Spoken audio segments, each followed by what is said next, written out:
Merci Madame la Présidente. Monsieur le Premier ministre, elle était venue au lycée pour apprendre et bâtir son avenir. Mais jeudi soir, Lorraine n'est pas rentrée chez elle. Elle est morte dans son lycée, poignardée par un élève de son établissement.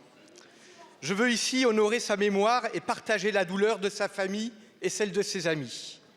Je tiens aussi à saluer le professionnalisme du personnel de l'établissement et leur adresser un message de soutien. Ce drame ne doit pas être considéré comme un fait isolé.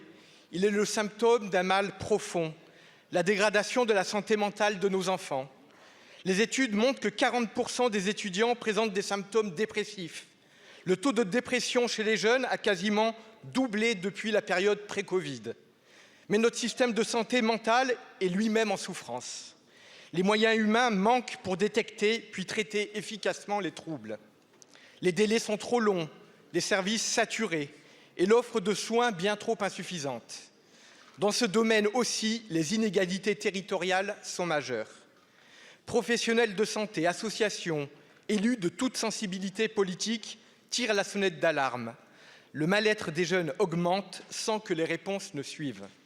Face à l'ampleur et à l'urgence de la crise, nous avons besoin maintenant d'un plan d'action rapide et ambitieux, en investissant dans la prévention, en facilitant l'accès à des professionnels de santé mentale, en renforçant la présence dans les établissements scolaires, en soutenant les services de pédopsychiatrie, mais aussi en agissant sur les causes du mal-être.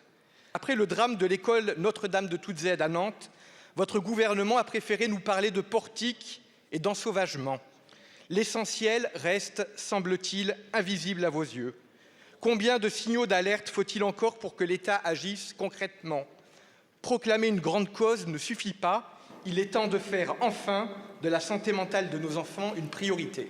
Merci beaucoup.